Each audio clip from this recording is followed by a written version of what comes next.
ನಾಳೆ ನವೆಂಬರ್ 14ರಂದು ದಾಂಡೇಲಿಯ ಶೇಖರ್ ಆಸ್ಪತ್ರೆಯಲ್ಲಿ gastro ಎಂಟರೊಲಾಜಿಸ್ಟ್ doctor Sandeep Kumbar ಲಭ್ಯ. ದಾಂಡೇಲಿ ನಗರದ 14ನೇ ಬ್ಲಾಕ್ನಲ್ಲಿರುವ ಶೇಖರ್ ಆಸ್ಪತ್ರೆಯಲ್ಲಿ ನಾಳೆ ನವೆಂಬರ್ 14ರಂದು ಬೆಳಿಗ್ಗೆ 10 ಗಂಟೆಯಿಂದ ಮಧ್ಯಾಹ್ನ 2 ಗಂಟೆಯವರೆಗೆ ಖ್ಯಾತ ಎಂಟರೊಲಾಜಿಸ್ಟ್ ಡಾಕ್ಟರ್ ಸಂದೀಪ್ ಕುಂಬಾರ್ ಅವರು ಸೇವೆಗೆ ಲಭ್ಯರಿರುತ್ತಾರೆ. ಡಾಕ್ಟರ್ ಸಂದೀಪ್ ಕುಂಬಾರ್ ಅವರು ಅನ್ನನಾಳ, ಹೊಟ್ಟೆ, ಸಣ್ಣ ಕರಳು, ದೊಡ್ಡ ಕರಳು, ಪ್ಯಾಂಕ್ರಿಯಾಸ್, ಲಿವರ್, ಪಿತ್ತಕೋಶ ಮತ್ತು ಪಿತ್ತನಾಳದ ತಜ್ಞರಾಗಿದ್ದು, ದಾಂಡೇಲಿ ಹಾಗೂ ದಾಂಡೇಲಿಯ ಸುತ್ತಮುತ್ತಲ ಸಾರ್ವಜನಿಕರು ನಾಳೆ ಗುರುವಾರ ನವೆಂಬರ್ 14ರಂದು ಶೇಖರ್ ಆಸ್ಪತ್ರೆಗೆ ಭೇಟಿ ನೀಡಿ ಆರೋಗ್ಯ ತಪಾಸಣೆಯನ್ನು ಮಾಡಿಕೊಳ್ಳಬಹುದು.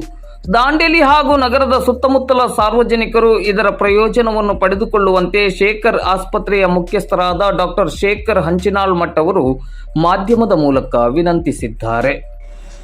ಡಾಕ್ಟರ್ ಸಂದೀಪ್ ಕುಂಬಾರ್, ಕನ್ಸಲ್ಟಿಂಗ್ ಗ್ಯಾಸ್ಟ್ರೋಎಂಟರೊಲಾಜಿಸ್ಟ್, ಇವರು ಶೇಖರ್ ಹಾಸ್ಪಿಟಲ್ನಲ್ಲಿ 14/11/2024ರಂದು ಲಭ್ಯರಿರುತ್ತಾರೆ.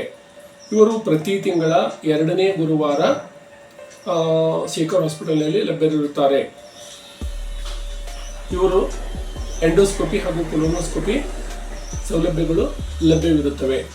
ಇದರ ಸದುಪಯೋಗವನ್ನು ಸಾರ್ವಜನಿಕರು ಪಡೆಯಬೇಕಾಗಿ ವಿನಂತಿ.